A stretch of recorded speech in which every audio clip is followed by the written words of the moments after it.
Today, I'm going to discuss how in the past 7 years the Canadian government is involved in the deaths of 250,000 children under the age of 5 years old, and that number will increase to roughly 1 million children by the year 2030, according to a report published by the United Nations Development Program. In 2014, there was a change in power in the Yemeni government. Also in 2014, Stephen Harper negotiated an arms deal with Saudi Arabia for $15 billion worth of weapons and arms. Just as of last year, Stephen Harper said he's proud of this deal as of today. In 2015, when Justin Trudeau and the Liberal Party was voted in to form a majority government, the Trudeau government gave final approval of the deal for permits to export billions of dollars worth of weapons to the Saudi-led coalition. Trudeau has defended the arms deal as recently as of 2018. Now let's talk about Saudi Arabia shortly. Saudi Arabia is known to be one of the top free speech suppressors, executioners, human rights violators, and digital authoritarian regimes on the planet.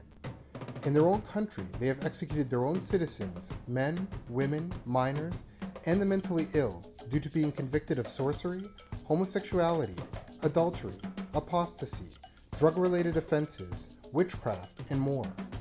All that I have mentioned are punishable by death, and executions are done publicly by beheading in most cases, but in others buried in holes with stones dropped on the prisoner.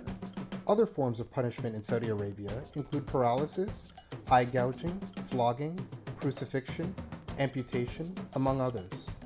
Prosecution and conviction may take place under confessions gathered under torture, deception, or other ill treatment.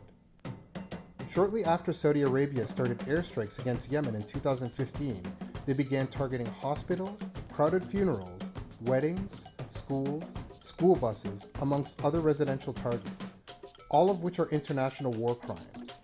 In addition, they also began naval blockades, which blocked food, oil, water, and other supplies, including medicine. Many experts within the UN say that the conflict in Yemen is the worst humanitarian conflict on the planet today. Yes, even bigger than the conflict going on in Ukraine. Not to minimize or diminish the hardships that Ukraine and the Ukrainian people are currently facing. Yet with all the information provided, there are no harsh sanctions against Saudi Arabia as we have Russia.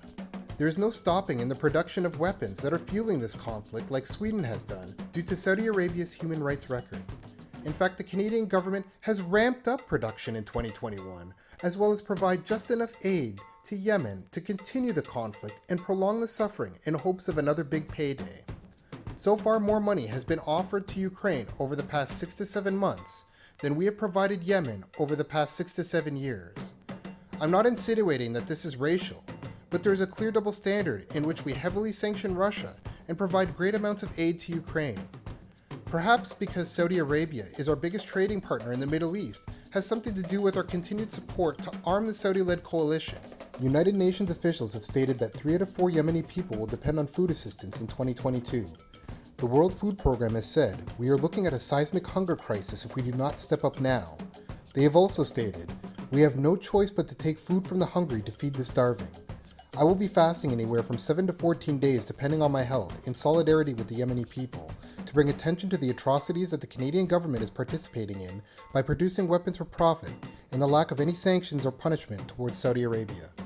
I condemn the Conservative Party for negotiating this deal, and I condemn the Liberal Majority Party in 2015 for approving it.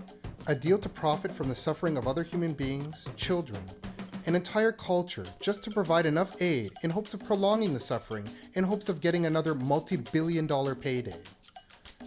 Does this make me a right-wing extremist? A leftist? A radical? A communist? To be honest with you, I'm just another human being. I want to end this discussion with a warning from Einstein. The world is in greater peril from those who tolerate evil than from those who actively commit it. After watching this video, I hope you ask yourself if you are willing to tolerate the evil actions that our government is committing in the names of Canadians.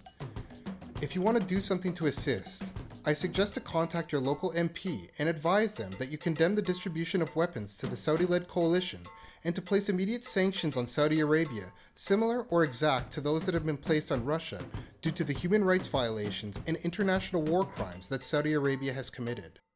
I will provide simplified instructions on how to make your voice heard to the Canadian government in an upcoming video called How You Can Help. As for myself, I took Einstein's warning to heart and I could not look my own child in the eyes again, call myself a man or a Canadian if I did not say or do something to bring awareness and promote change. If you are still watching and listening to this message, I thank you from the bottom of my heart. Sincerely yours, just another human being.